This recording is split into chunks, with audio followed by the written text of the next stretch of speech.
revise it, and then we'll move towards the rest of the phases.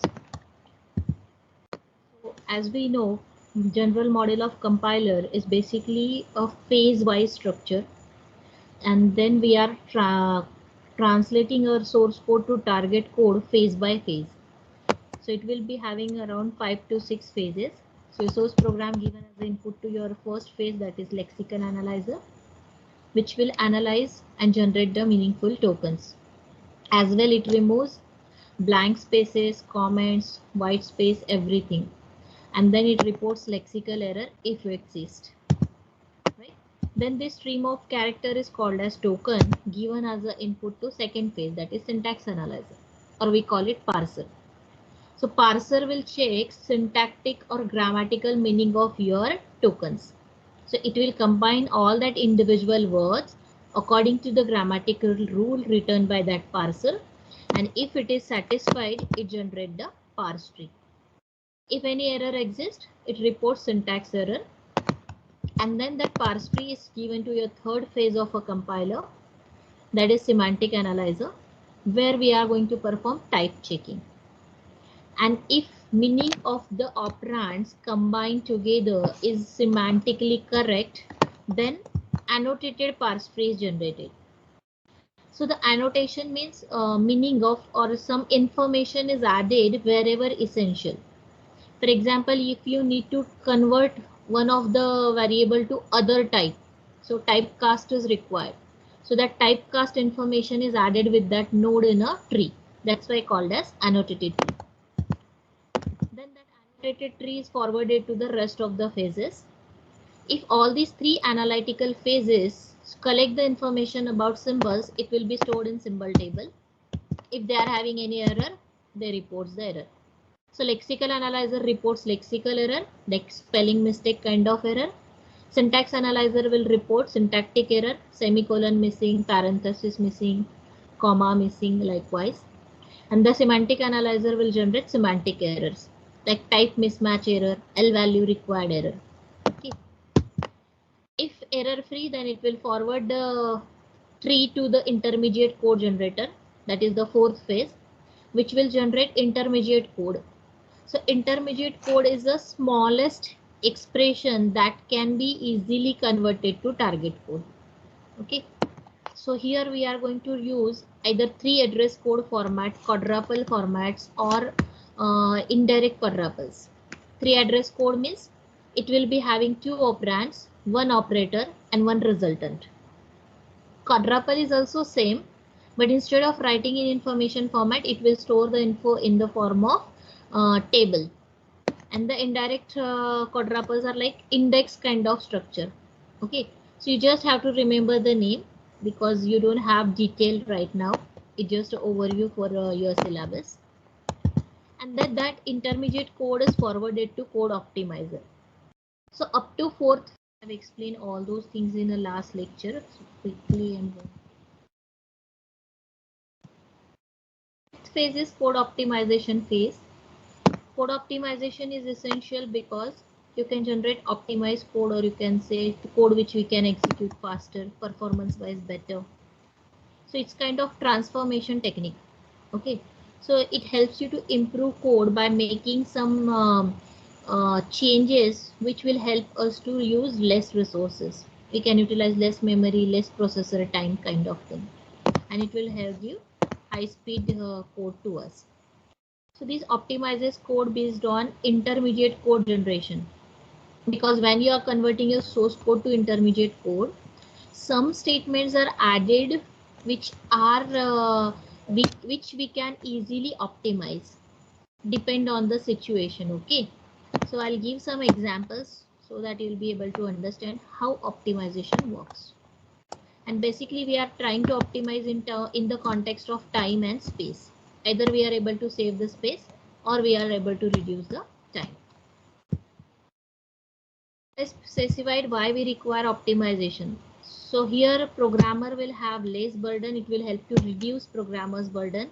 Instead of focusing on how to optimize code, you can think on how to write high level codes which will help you to solve high level problems. Okay, so you can concentrate on high level concepts. and you don't have to worry about the performance issue at certain level, not whole 100%. So your target is reduce the execution time taken by your code, reduce the space utilized by your program as well as the other resources, if any. Then there is always a trade-off. You guys are well aware. You have learned data structure, advanced data structure. So there is always trade-off between time and space. If we are trying to achieve the code which is optimized time as well as space wise, which is very rare case. Okay, but at certain level you will be able to achieve this. What are the types of optimization? So we can do internal level of optimization. So within a code you can apply optimization. So that's why intermediate code level. So intermediate code means the code generated by your fourth phase. Okay, so we are going to focus on this part. I'll give some examples how intermediate code can be optimized with some examples. Then machine level. Once you generate the target code, that can be also optimized, but which is not of required right now. So you can think about how the registers can be reduced, how optimized register allocations can be done, instruction selection, and all those things. So let's focus on our intermediate code, the code generated by your previous phase. Okay, so how to optimize that code? There are n number of techniques available. I have listed of 4-5 just for understanding purpose. Okay, whenever you learn compiler subject in detail, you have to know all the ways, including machine level optimization also. Right now I'll just give 4-5 examples for reference. So first is p-fold optimization. P-fold means you are going to look at the statement and then making a decision, or piece of statement where we can make a decision of optimizing it. Okay, so within one or few instructions you will be able to optimize it. Local analysis means you can think of block of code, or you can say function. So within that block you can do the optimizations. Global analysis means entire procedure with certain scope you can apply the optimization techniques. And then inter procedure analysis, means between the modules you can go for. So between the multiple procedures you can have optimizations. So again we are looking at the first part, p-fold analysis, because for the rest of the cases you should know how to form a basic block, then how to analyze globally. So it is another separate chapter in your compiler design subject. So I'll give some examples from p-fold analysis, instruction level optimizations. So there are again 4-5 techniques here. First one is constant propagation. I'll give some examples in the next few minutes. Constant folding, copy propagation, strength reduction, algebraic simplifications, common sub-expression elimination. These are some sample examples. Unreachable code elimination, you can say. Okay. If you move towards the first, constant propagation.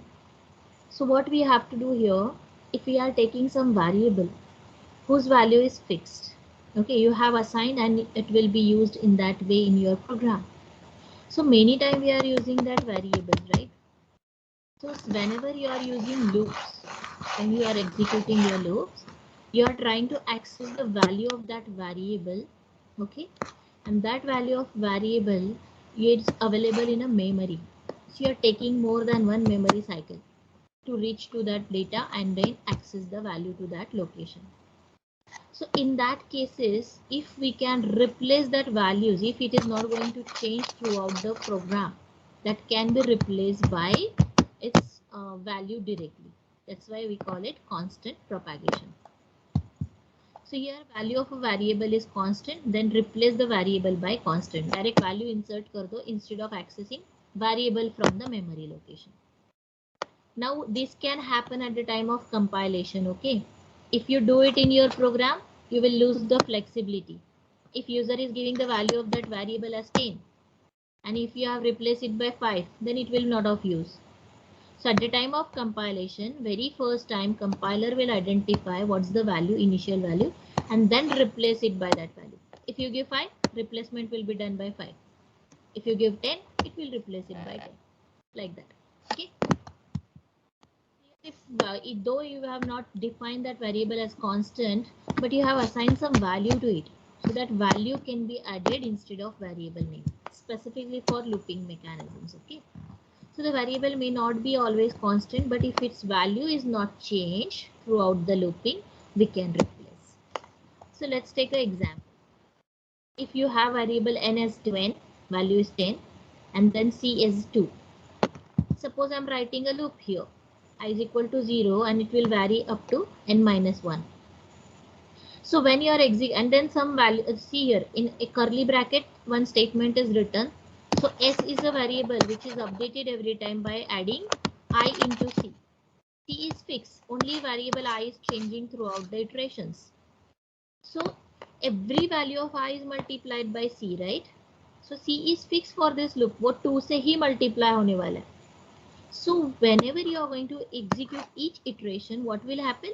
You are going to visit the location of c in a memory, fetch the value 2 and then multiply it to I. Okay. So that is again time consuming. आप c को memory से access कर रहे हो, so 2 memory cycles will be utilized. One is to locate and second one is to access the value from that location. So we can reduce that by replacing c by 2. As we know, c is not changed throughout the code. So instead of that, we can do it like this. Same is applicable to variable n. Where n is not changed. Immediate after setting n as 10, next is loop where you are not changing the value of capital N. Right? So instead of accessing it again from memory location, अगर आपका loop 10 time access हो रहा है, so you are visiting that location n and c 10 times, and each visit will take 2 cycles. So around 40 times you are referring the memory. That we can reduce if we propagate the constant values. So here instead of the value n, we have substituted 10, and for c we have added 2. So this is called as constant propagation. Programmer will not do this because your entire means 100,000 n number of times if you execute value 10 and 2 ही लेगा n and c के लिए, right? But if you wanna change, आप सिर्फ n and c को reset करो, rest of the job will be done by your compiler using this constant propagation.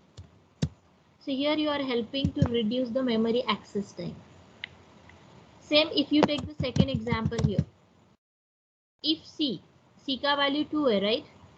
If c is true, it is not negative, it is not 0, so obviously it is true. So it will go to some label, some location. So why to waste time in checking the condition if c? Directly right there go to. So this is how we can reduce the constant propagation. Means we can reduce the time by using constant propagation. Okay. Wherever possible, replace the value variables by their values. So if branching statement is there, no need of checking the value, you can directly eliminate it and directly jump to the required location. Second method is constant folding.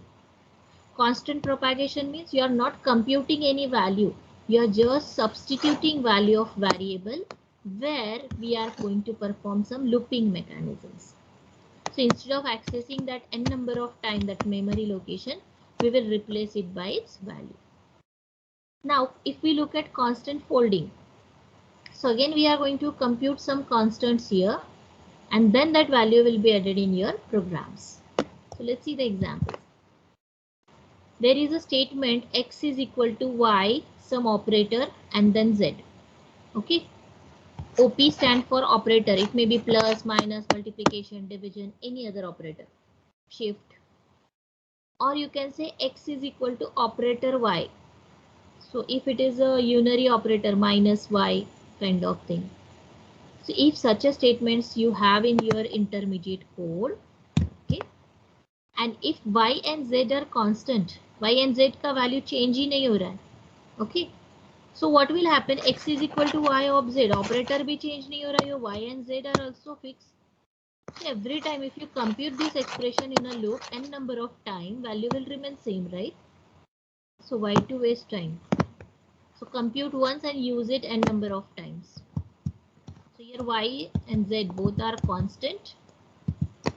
So instead of using that computation of x again and again, we can compute it one time at the time of compilation. Compute once and use it n number of times. Okay, so compile time evaluation. This is called as constant folding. You're computing at the time of compilation. So example is hash define. You all are aware what is the meaning of hash define. In C or C++, hash define represent macro. Okay, so macro name is m and the value is 10. So wherever you will get m, it should be replaced by 10. That's the meaning. Is your macro name. Suppose I am writing expression x is equal to 2 into m, and now you are aware m is 10. So what is the value of x? It will be 20. So every time, instead of computing, means access the location m, replace the value by 10 and then take the multiplication, identify at the time of compilation and multiply it and reserve the value of x as 20 and use it whenever needed in future. Here if m less than 0, go to L. So your statements are like x computed and then you are testing the value of m and jumping to the label L. So for first statement, what we did, we have applied constant folding. So 2 into m is computed in advance at the time of compilation and the value of variable x is updated as 20. So wherever you will refer x after this line, it will be 20. And then you are testing the value of m, it is less than 0. So this is unreachable statement, right? आपका m define है कि वो 10 है. And if your test and m is not modified in between, if you look. Right? I'm just using the value of m to multiply by 2, right? Instead of updating m. So why to test condition whether m is less than 0? So it is a logical problem. It will never ever get satisfied. This condition will never become true and go to L will be impossible. So that line can be directly eliminated. This is called a dead code. Dead code elimination. This is your dead code. Because this condition will never true and go to L will never get executed. So such a dead code can be eliminated.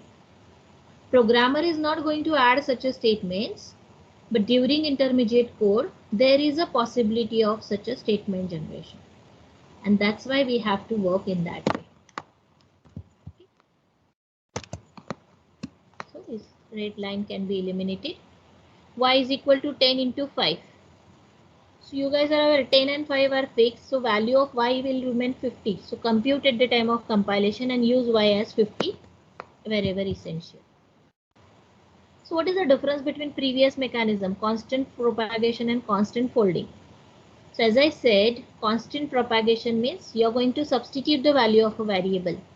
No computation.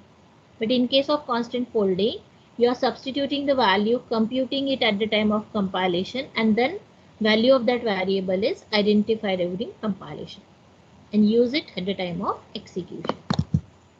Only substitution done in propagation, whereas in folding we are doing computations. Okay, so computations are at the time of compile time. That is again static one. Remember it. After constant folding, third mechanism is algebraic simplification. This is very simple. Suppose your 3 address code or intermediate code is having some statements.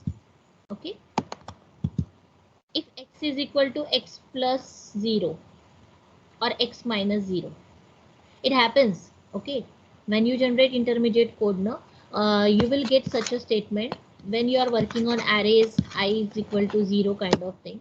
So that time there is a possibility. So if such a statements are generated during intermediate code generation, so if you see x plus 0 will remain x only, x minus 0 will remain x only.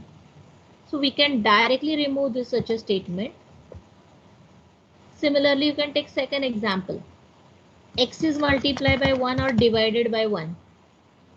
So if such a statements are coming, value of x is never ever changed. It will remain x only. So remove this statement directly, straightforward removal. This is called as algebraic simplification. If any value is multiplied or divided by 1 or added or subtracted by 0, the value of variable remains same. So we can directly remove such a statement, and this process is called as algebraic simplification. Okay. Same x into 0 will remain 0. So you can directly identify x into 0 will be 0. So wherever x is referred, it should be 0. So repeatedly apply this rule and remove these statements. Suppose example is here, y into 1 plus 0 divided by 1. इतना बड़ा expression है but answer will be y. So we will y to give trouble y into 1 and जो भी value आएगा उसमें plus 0 करो, जो भी वैल्यू आएगा उसे डिवाइड बाय 1 करो. 3 statements will be there. So even though we know after applying or executing this expression value will remain y only, so we can remove. If we can divide this statement in sub expression, it will be 3 statement which will not going to give any effect on value of y. So we can directly remove them and keep y as it is. Okay. After algebraic simplification, next strategy is strength reduction.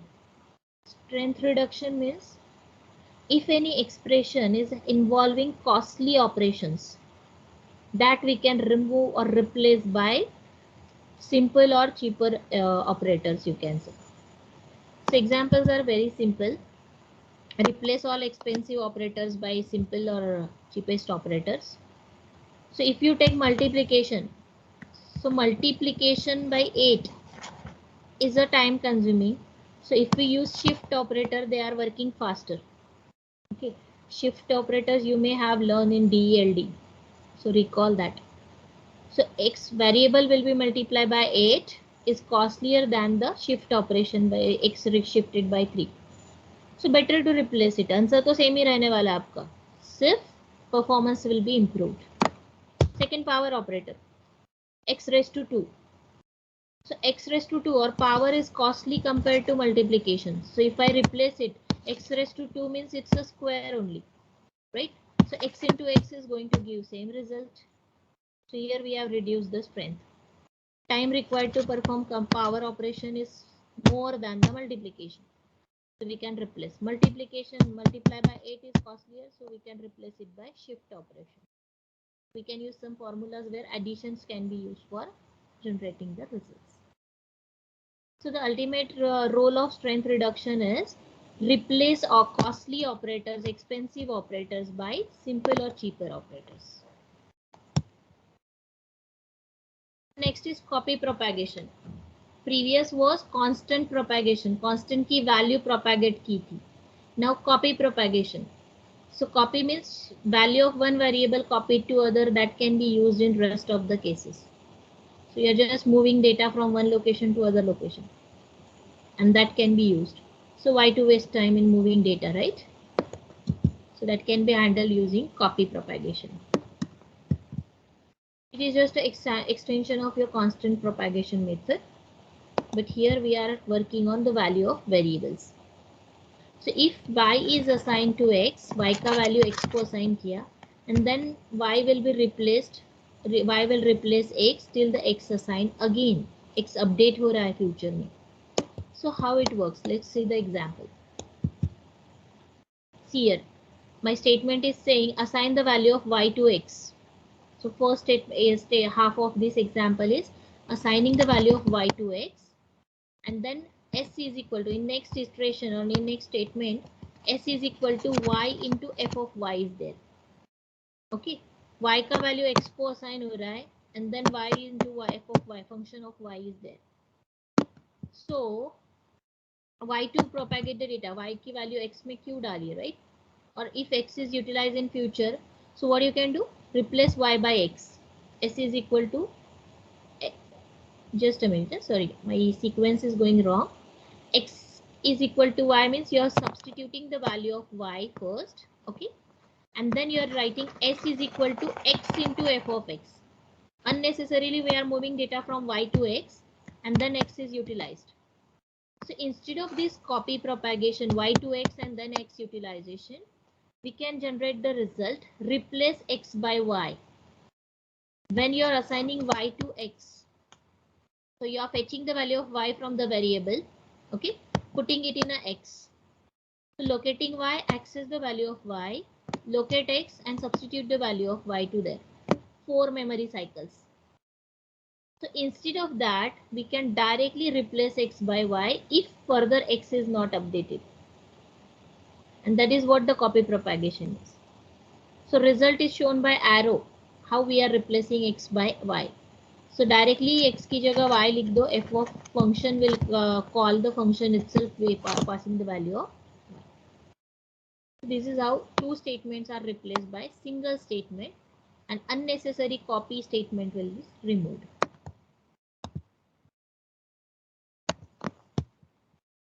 Reduce the copying will help you to reduce the memory cycle. So y is reassigned and then it can be used. But if y is updated in between, then the action cannot be performed. So you cannot use that. Y अगर update हो रहा है तो you cannot use that. So while writing the copy propagation method, we have to be careful about reassignment of the variables. We have to keep watch on them, and then only we can make a decision whether to go for copy propagation or not.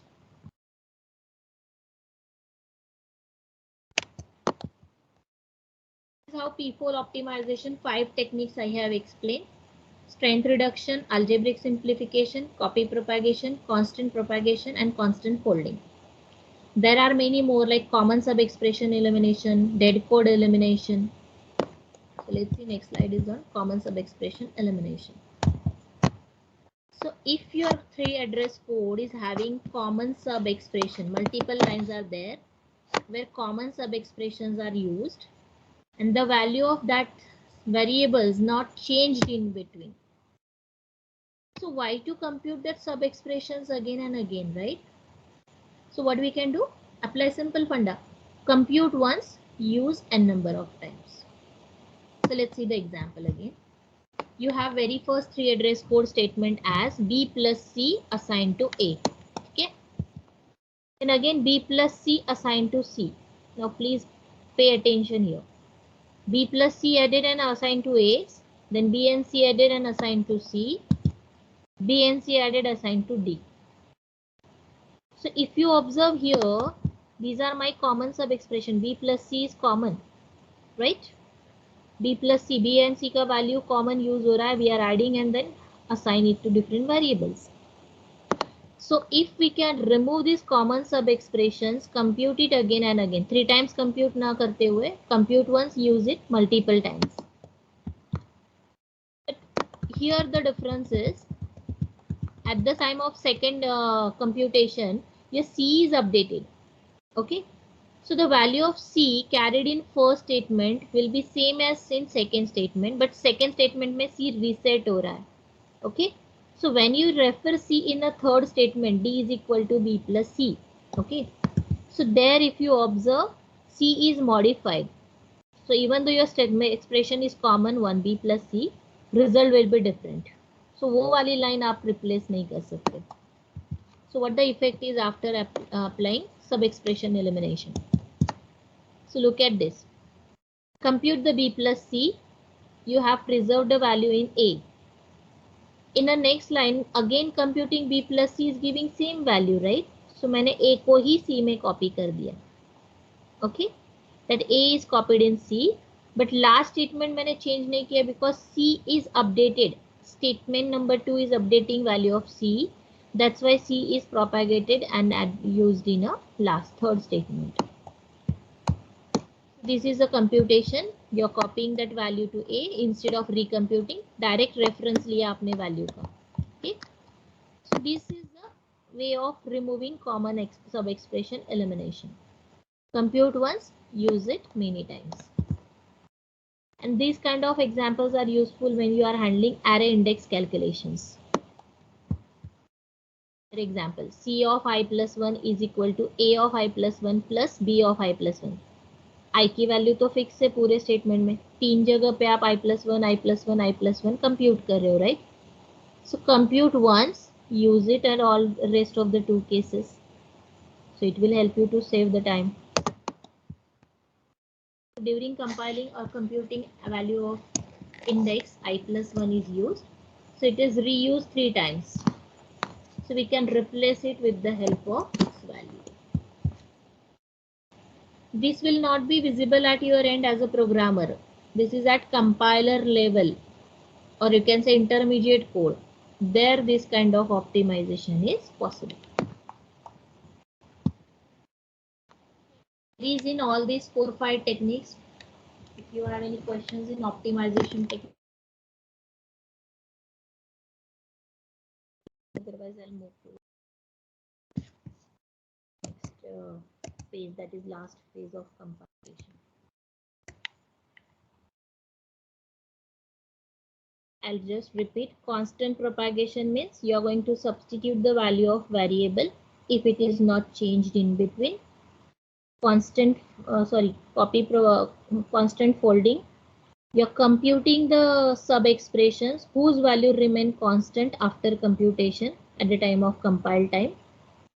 Then copy propagation means unnecessary copy of data from one location to other location, and that location is referred, so replace it by the original variable directly. That is your constant propagation. Similarly, common sub expression elimination. If same sub expression used multiple times, so compute once, use it many times. Then in strength reduction, replace expensive operators by cheaper operator or simple operators to save the time and cost. Then algebraic simplification. Some statement which are added or subtracted with 0 or multiplied or divided by 1, they are not going to change the original value of that variable. So such a statements are straightforward removed from a intermediate code. So these are the 5 to 6 optimization techniques. P-fold optimization techniques. P-fold means you're working at statement level, one or more statements. You're not working on function, modules, or entire system. That's why called as P-fold optimization. So do you have any questions related to these optimization techniques?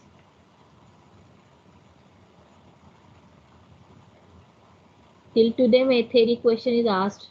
Any 5 code optimization techniques you have to discuss. So I have given 6. So you can use any 5 wherever essential.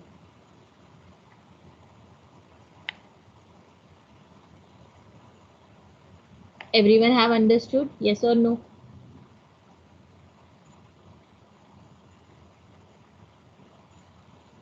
Everyone understood? Should I move towards next point? Yes, ma'am. The last phase of compiler is code generator. So what we are doing right now, you have an intermediate code which is very close to your machine.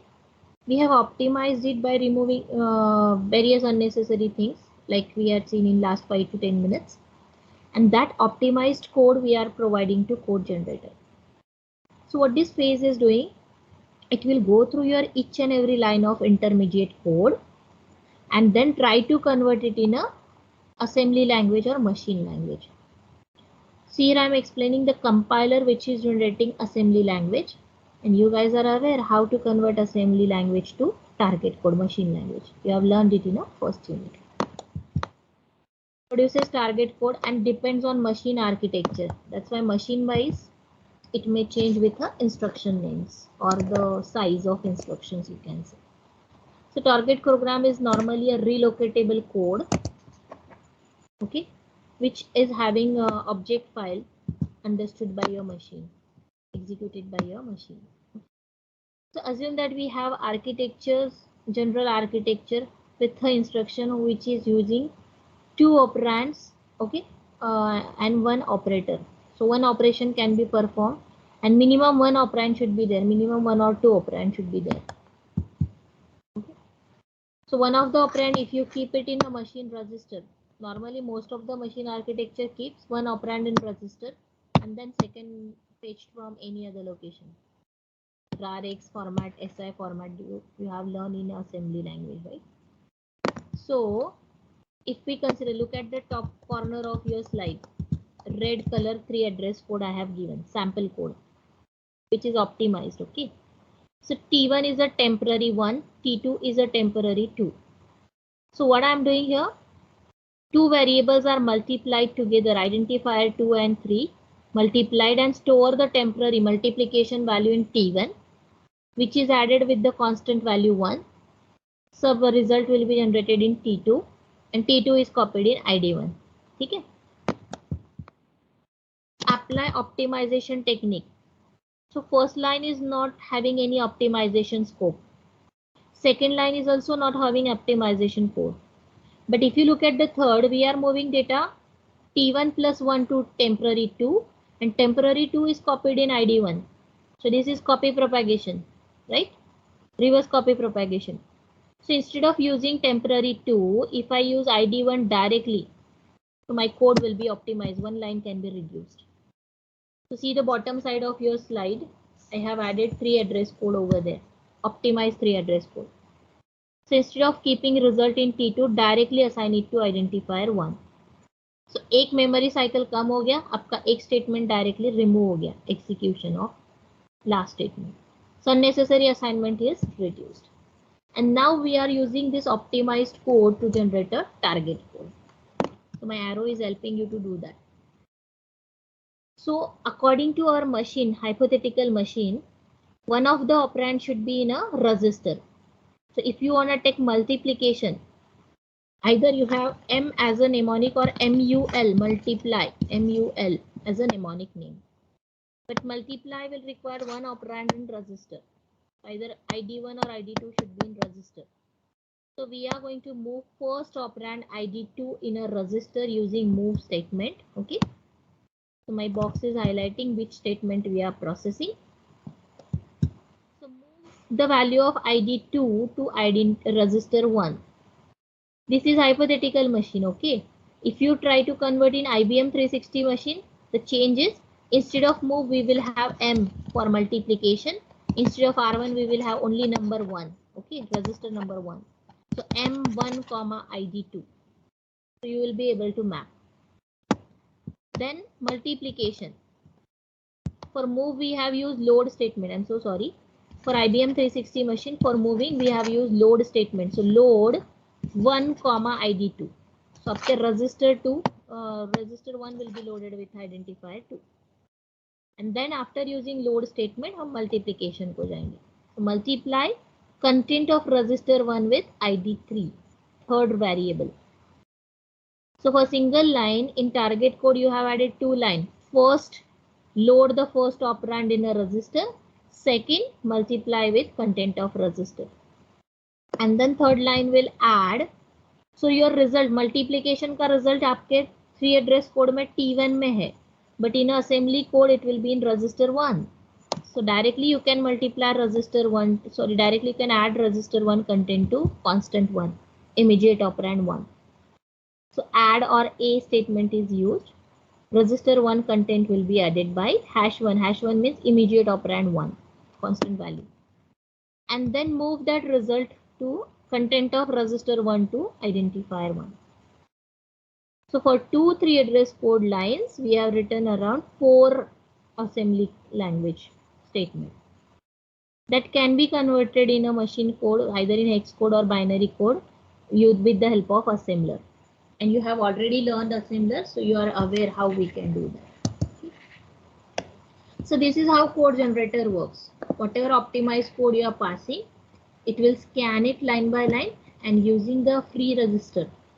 And this code generator is not that simple again. It is around 10 to 12 hours course where you will completely able to understand how code generator works. So right now, simple, this single example is well enough to understand how code generator works. That's it. Okay. See a single example again given, and it's splitting. I have just added results phase by phase. Okay. So if you look at the line, input line, source code line given to your lexical analyzer is right now, everyone start looking at topmost position of your slide. So position is equal to initial plus rate into 60. This is an expression given as an input. Now your lexical analyzer will generate the tokens, right? So position is identified as a symbol identifier, stored it in a symbol table at position 1. So आपके slide पे ही leftmost side पे देखिए, it's having symbol table and their entries 1, 2, 3 are the entry numbers. Okay. So position variable is stored at first position in symbol table and identified as a token identifier, variable या identifier. So when you are generating token, you are passing the information. What is the meaning to this position variable? Meaning is ID. It's identifier. Comma 1, lexical analyzer के नीचे देखिए. Comma 1 is entry number in a symbol table. Okay. Then assignment operator identified as assignment operator. Same format is used for initial and rate variable. So initial is stored at second position, rate stored at third position in the symbol table. So these two entries are reflected in your lexical analyzer output. Okay. Then plus and multiplications are operator. 60 is identified as a number. These are the individual entities. Angular brackets में लिखा. These are the individual entities. So you can observe how many entities we have generated. 1, 2, 3, 4, 5, 6, 7 entities. Your one line is broken down in 7 words. Okay. And that we are giving to second phase called as syntax analyzer. So for syntax analyzer, let me check if I can use this pointer. So I'm talking about all these values. So this is your identifier 1, identifier 2, identifier 3, and you can observe here. First one is here, second one is here, third one is here. So they are matching. And then you are combining these variables and the other tokens with the help of grammatical rule. So there is a production context-free grammar, start symbol, and production rules are there. So if you start from bottom side and apply your operator precedency rule, so multiplication should be performed first, right? So identifier 3 and your 60 is multiplied here first. Okay. Then this result you are giving for addition along with the second identifier value, and then आपका यहाँ पे addition हो रहा है. And then added result you are assigning to your third variable if you observe here. Fine. Then your semantic analyzer will apply a check. It is grammatically correct, but semantically, meaning wise correct or not. So assume here your rate variable is your floating point number. Okay.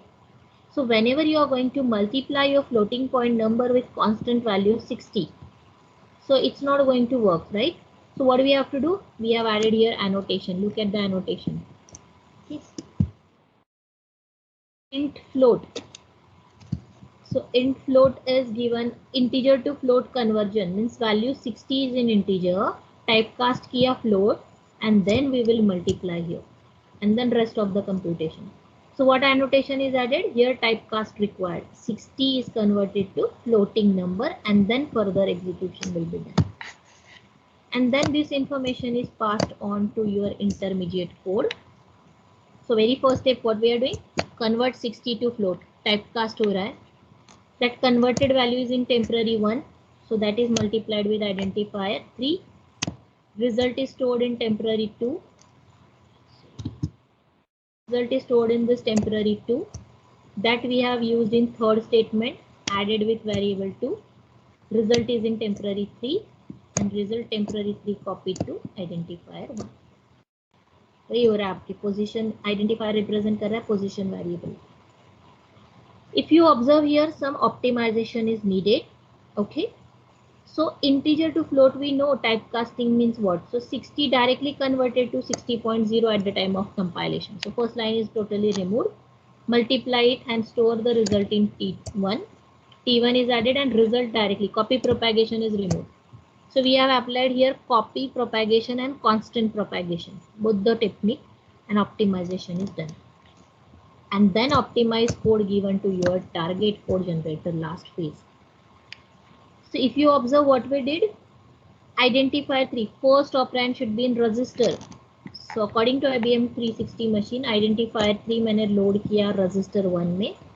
Then immediate operand #60 is multiplied. Result is added, loaded in a register 2. Direct add कर सकते हो, no issue. Then resist, I wanna use AR instead of A. So result is added in R1 and R2, both register addition done. And then lastly, register contains are copied to identifier 1. Store, ST means store the content of register to memory location of identifier 1. आपको पता है symbol table में identifier 1 क्या है? Position. आपके input में भी resultant variable क्या है? Position. So this single slide is enough to understand how single line is converted to your machine understandable codes. Here we are using assembly code, and now this code you can translate. Assembler का logic लगाओ, you will get text or binary information. So this is how general model of compiler I have explained. Okay, and last two slides are remaining. What is error handling and symbol table? So error handler means whatever error we will found in all the phases during compilation, that can be handled, reported to error handler routines. Okay. So errors are found during compilation are called as static errors, compile time errors. They are not dynamic or runtime errors. But when you get the errors at the time of execution, they are called as runtime. Compiler need to identify where the error is. Report need to be generated on which line error is and what possibility of error is. And if possible, try to recover. Nowadays, research is going on how we can do some auto correction of the errors. Okay. So it's like semicolon missing, parenthesis missing. These kind of syntax error can be easily handled. So error handler routines are upgraded in future, which will do these auto corrections for you. Certain level. So error handlers are different in different phases. Phase wise it will be different because error category is also different. But they are able to capable either handle the error or report the error to the programmer. And then programmer can fix it. And then symbol table, I have already told you what it is. So it stores the symbol, identifier information. So name of identifier, value of identifier, constants, functions, data types, all the things are stored in your symbol table. So it is the information stored with a variable associated with it. So different types of variable can be stored. So different data will be there. So information can be associated with what the type is, what the size is, what the error or memory location is. This is what the information stored for the variable, sample information.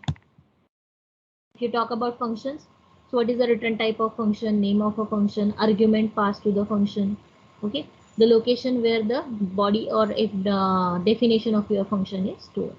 So this kind of info is updated in your symbol.